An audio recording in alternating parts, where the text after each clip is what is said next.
Have you ever looked at the patterns that Canvas or Brother Canvas Workspace provides and thought, I'd like to give that a go, but it requires an attachment to the machine you do not have? So recently I was browsing through them and I saw this foiled hydrangea gift box and thought it looked cute and wanted to give it a go. So I'm going to download the two pattern pieces. Because I'm working in Canvas desktop, it just automatically opens them in the mat that's open. And I'm also going to download the recipe. This is the instructions. I'm just going to open that in my Adobe, which always asks me if I really want to open it, and I kind of think, well, yes, I do. Okay, this gives us the step-by-step instructions on how to create this project. There's a couple of things here to take note of. One, with the foiling attachment on the ScanNcut, it gives you an outline so you can inlay patterns. We're not going to use that, so it goes you through the steps of doing that. I'm going to do it with my Foil Quill. And then it just gives you the instructions on how to put the box together. So let's go back to Canvas Workspace now. We'll close that and we've got this. So these are grouped together. Now I'm going to do two things with these. First of all, I'm going to go into the box. I like to use my embossing tool to crease my lines rather than use a kiss cut line. So what I'm going to do is, holding down my shift key, I'm just going to select all these shapes. I don't want that one because that's the actual cut for the tab. So I'm just going down, selecting all these shapes, which are all kiss cut lines, and take off the outside shape. Okay, so I'm going to go up to the top here and change it to a line. Then I'm going to go to Edit and change the line operation to Draw. And just so I can see where I've done that, I'm going to colour them all purple. So all those lines are now coloured purple. They're the lines that will do the fold lines. It's still all grouped together as a box, so I'm just going to put box. But now what I want to do is group all those draw lines together, because I'm going to send them to the, sorry, just hold down my control key so I don't get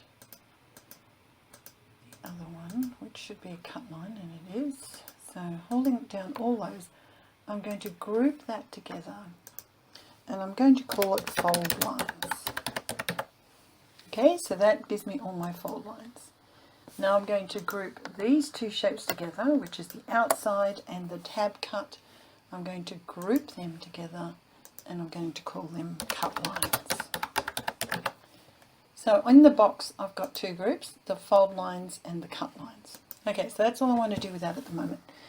Now, because of the way you have to lay the pattern down with the shape for the foiling, and I don't need to do that, I want to make a few changes here. Now these are grouped, so first of all I'm going to ungroup them. Okay, I'm just going to pull the outside across. Now you would think it would, whoops, select that shape. You would think it would be as simple as going up to Edit, create an offset line, we do an outward offset line, we'll do it at 5mm, just the outside edge, and look what happens. That's because they're all separate, they're not all joined lines. So Control and Z will undo that bit. Next thing I tried was, it is grouped, but I thought, oh well, if I weld it, that will fix it. And it won't weld because there are open paths and self-intersecting paths. So that is not going to work. So how can I get myself a cut line for that? Well, here's what I did. I selected this, I went up to Edit, Create Offset Line. I chose Inward. And I'm going to do 1mm. Okay, so I'll just press OK. Okay. Now, that is two things. So I'm just going to ungroup them, and I've got just the round one. So if I select both and center, align, center and vertical in the middle, that's what they had pretty much. I think that's way too big for my liking. So what I'm going to do is, using this same shape, I'm going to go to edit and create offset line again. I'm going to do an inward, but I'm going to do it at about, let's try 4 millimeters and see if we're happy with that. So let's take that, let's highlight that in the foil level and go into align objects on the edit screen for center and middle. I like that much better than having the very big space around it. Okay, so I'm just going to delete all these bits here that I don't want. Now, to create this lid, it tells you in the instructions that you need a front and a back. That has to be foiled. So what I'm going to do is highlight it. I'm going to copy it, Control and C, or right mouse click and duplicate. Just move it over there out of the way. Okay, I now need to flip this because it needs to go on the back. It needs to be the same shape as the front. So I'm going to flip it and place it back in there. Now, I'm just going to, for the minute, I'm going to group them. Just for the minute. And that's just because I want to line everything up. I'm going to ungroup them in a minute because they're going to go as separate files into the... Well, actually, they can go as one. I can do one as a draw, because one's a draw and one is a cut line. So I'm going to align the tops. Okay, so now you can see that if I put that on the back of that and the forward lines are facing out, they will be the same shape. Now, I have grouped them and I'm going to leave them grouped, because if we go into the layers, you can see that one shape is a cut line, which is the outside, and the other shape is a draw line, which is exactly what we want. So I'm going to do is select this one, and I'm going to call that front. Doesn't really matter, because one just has to be opposite to the other, and I'm going to call that one back. So I'm going to collapse that down. I'm going to move front up. Oops. Front up there, just for ease of finding it. Now, here's what we're going to do. I need to be sure that I know where these are, because I'm going to take them off my foiling mat and put them on my cutting mat. So I need to make sure that I lay my paper in exactly the same place. I can do minor adjustments, but it's a lot easier if you do it in the same place. Generally speaking, what I do is go down to 1 inch in and 2 inches down, and that's what I'm going to do. At this stage, I am not worried about the overlapping. The reason for that is, as soon as I turn the box off, it's not there. Now, bearing in mind that I have both foiling lines and cutting lines, I can send this to my machine. It's telling me it's not sending the hidden items, which is exactly what I want. Okay, then on my machine, what I can do is, first of all, the foiling, then transfer it to a cutting mat and do the cutting.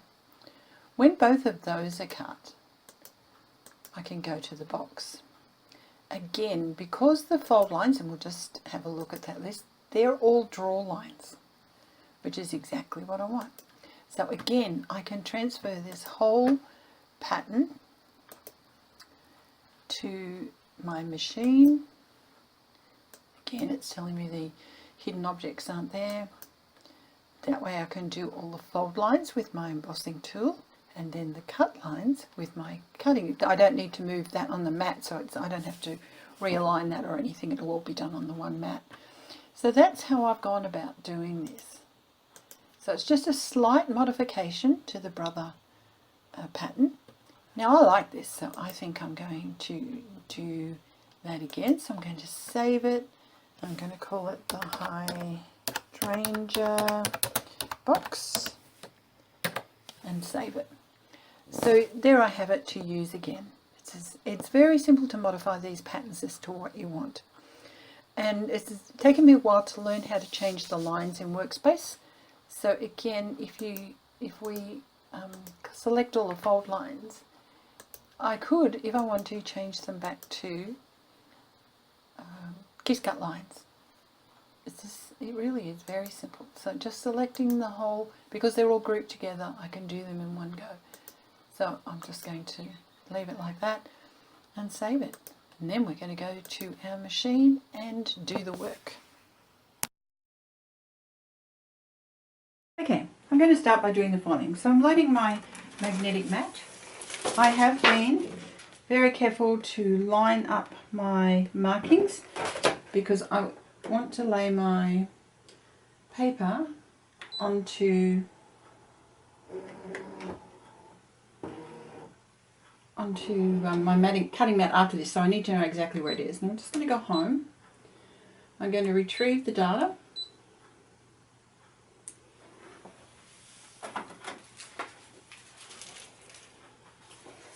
Okay, I have placed this pattern 1 inch in and 1 inch down. So I'm being very careful where I lay it because I do want to lay it up on my cutting mat next. So I'm going to scan just to make sure that my piece of paper is big enough, that it's covered.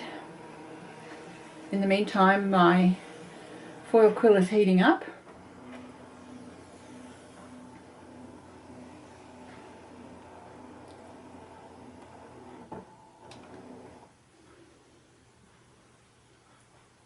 Okay, I think I just need to move that over a bit further and we'll be right. So now I'm going to add my foil, and I can see it's more to the top, so I'm just going to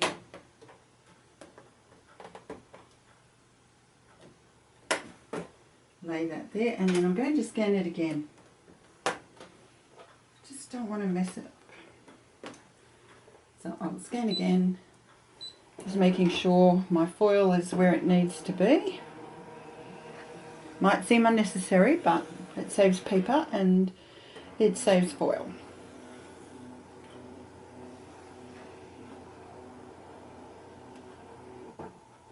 If you have loaded your magnetic mat to a normal brother mat, then you just need to hold the bottom of it as you load it in.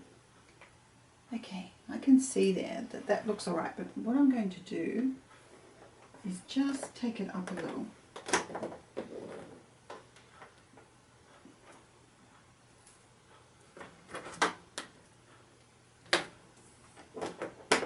Okay, I'm now happy with the placement, so just make sure. Find if you put the magnet over it and just push it along, it holds it nice and taut. Okay, so we're going to put in the quill. I have swapped my holders that come with the Foil Quill set and have labelled them because I could never remember which blade or which point I was using. Okay, so that's in there, that's out of the way. We've got our pattern, so we're going to press OK. We're going to select Draw. Now we'll just see the drawing lines. You can't see the cut lines on there, which is what you should have. Tells me it's going to start. It's going to take 7 minutes, so I'm just pressing Start. And off it goes. We'll be back shortly when it's finished.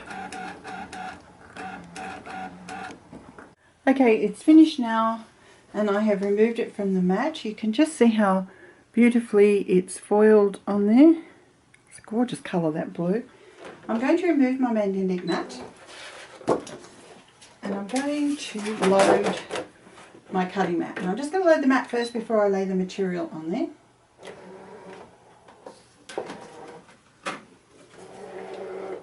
Now, I need to be careful with this. I had it 1 inch in and 1 inch down. So I'm just, whoops, nope, that didn't quite get it. I moved it as I let go. Just loading it placing it there. Okay, so I'm going back to my pattern and I'm going to scan.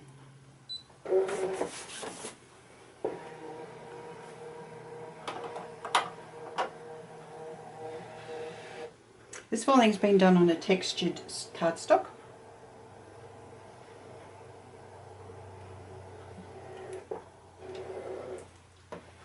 Okay, I'm going into the edit screen, going into the zoom, and I'm going to click on the 400.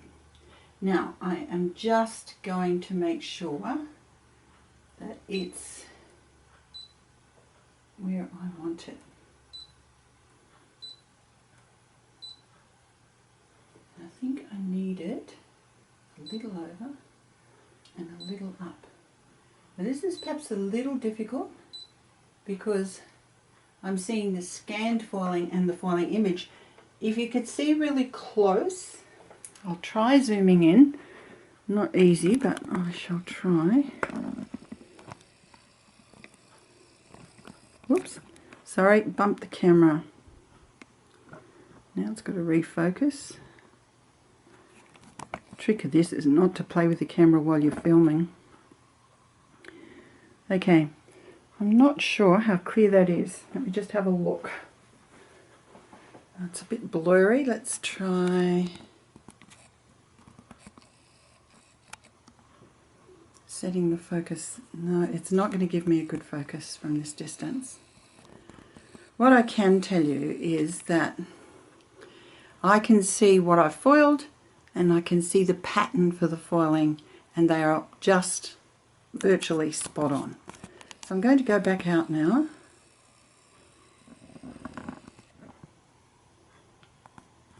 Let's just go a bit more out. Okay. So I'm going to place my blade holder in.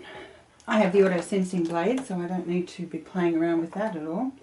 So I'm going to press OK. I'm confident if one of these patterns is right, the other one's going to be right as well. So I'm going to press OK. This time I'm going to select cut, and all we'll see is the outline shape. So we're going to press start and let it go.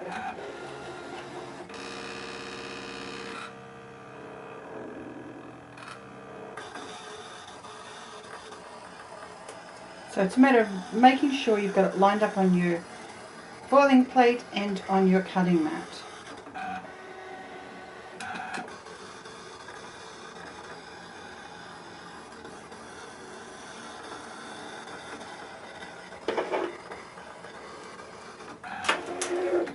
Lift this up and see how accurate I was. Not accurate enough really. Not out completely. You can see I've got a foiling line up there. Now this just goes to prove you should look at both of them, doesn't it? That one is perfectly right. Of course I moved one, didn't I? Didn't move the other. Well, I will have to foil that again, but you can see that it's just out. I didn't move, the patterns weren't grouped, they didn't both move at the same size, but that one is exactly right. Okay, I will do that off camera, but what I'm going to do now is remove my mat. I'm going to add my cardstock for the box and load that.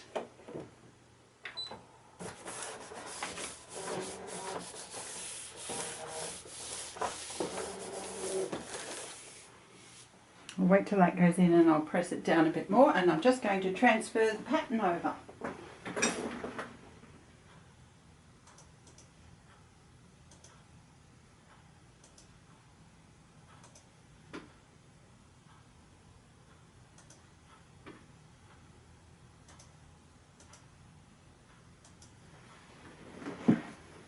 Okay, the pattern's been transferred.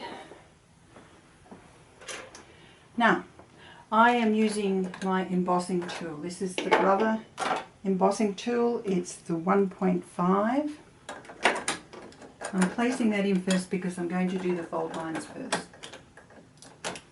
Okay, so I'm heading to home and I'm retrieving the data.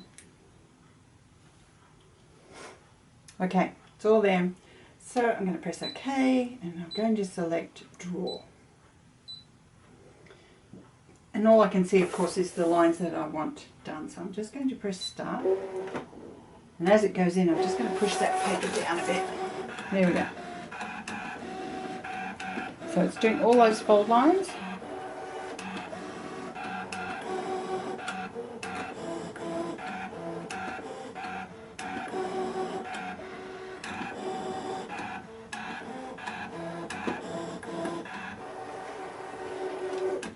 Now the fold lines are pretty good, but this is a thick cardstock, so I'm just going to do that a second time.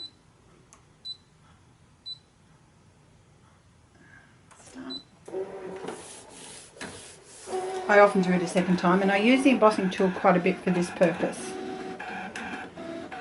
Of course, if you've not changed it to straight drawing lines, you would be using a kiss cut line and cutting it all in one go.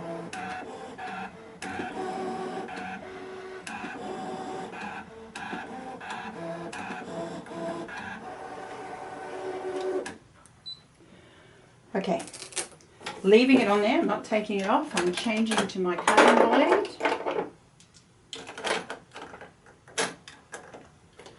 Pressing OK, and this time I'm selecting Cut. Star.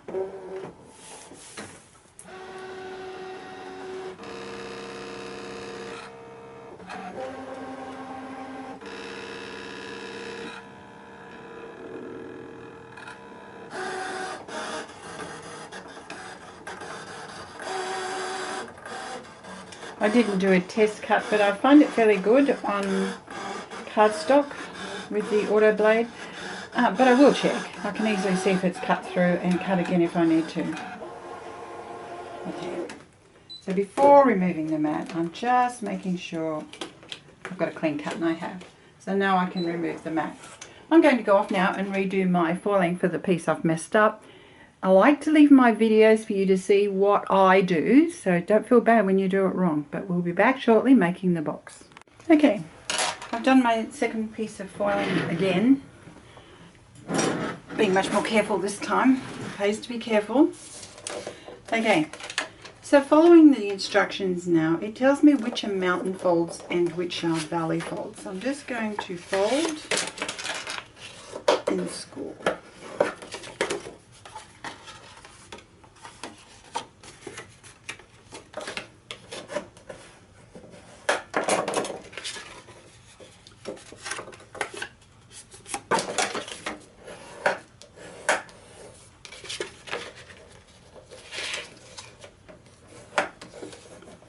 You can see that I've got a little bit of label on the back of that, but I'm not too worried. It's going to be inside the box, which I'm filling with something good. Okay, and then all the ones along the bottom are also mountains.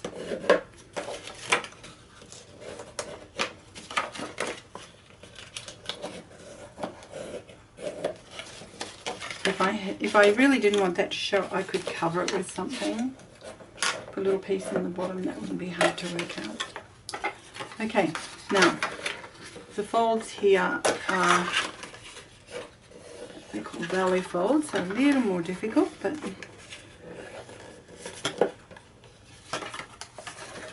not hard, just a little more difficult, that's all. Is that folding right along the score line.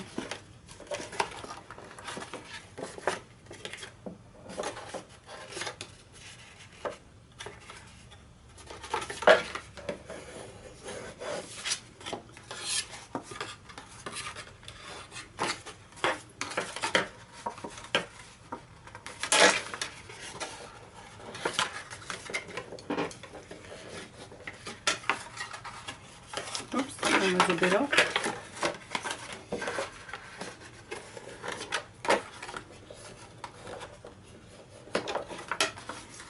Off at the top. Operator error. Okay, so I've done all my folds. Now it does on the recipe or the guides give you what you do. So you're starting with it looking at you like with the bottom. So first of all we're going to fold that. Oh, first of all we're going to join the side, of course, so let me do that. So I'm just going to run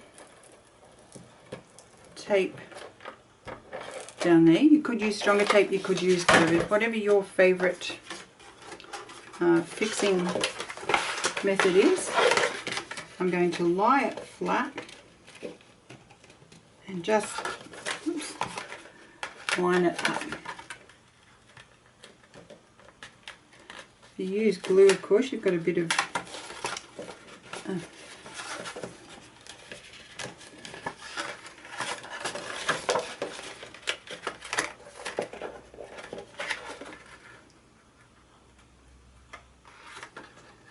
you can squish it around it. There we go.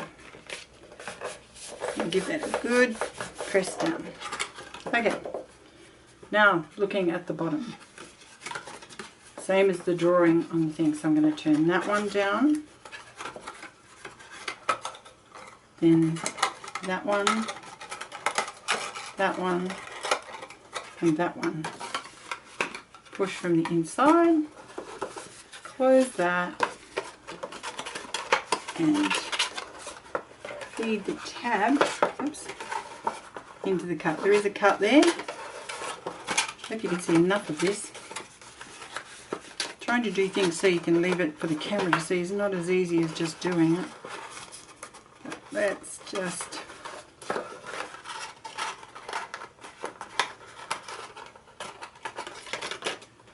going to push that flap up a little bit to give me a bit of room to push it in.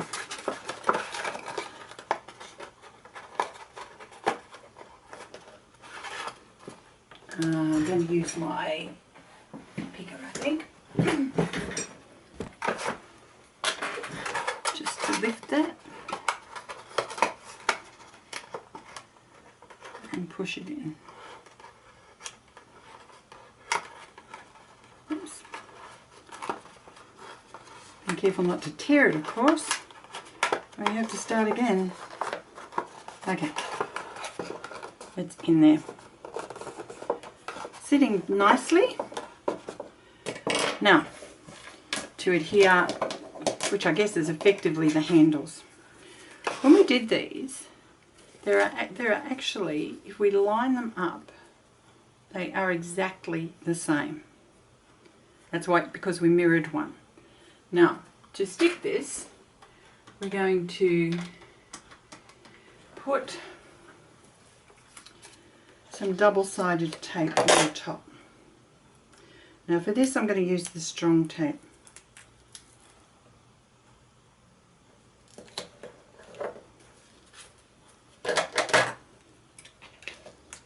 Simply because I want it to be sure that it stays together. I've got a little overhang there, so I'll just cut that off carefully.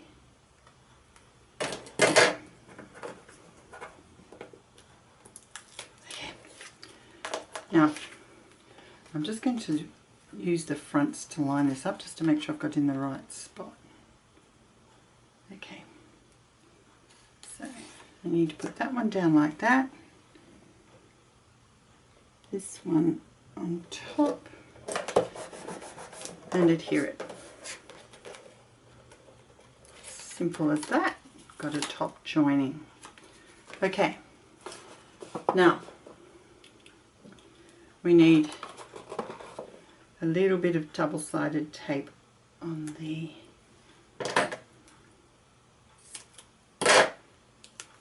here, so we're just going to put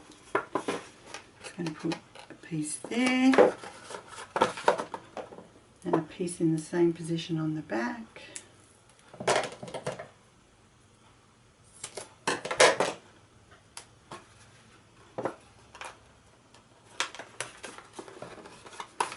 Okay, I'll concentrate on taking this piece off first.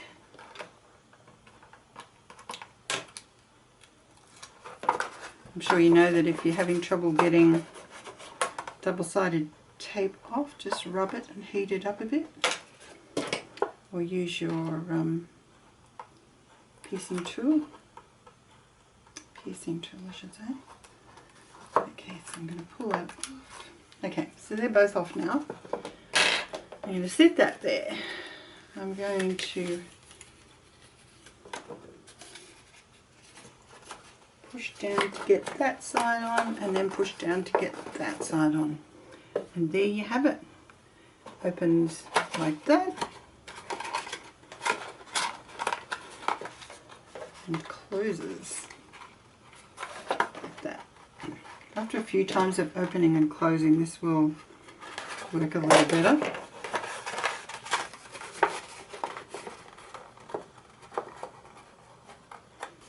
I just pushed it out a little bit from behind.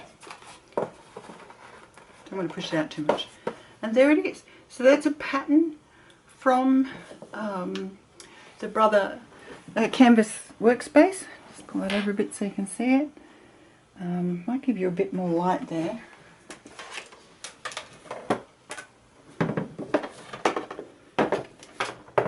Trying to do it without you actually getting the light.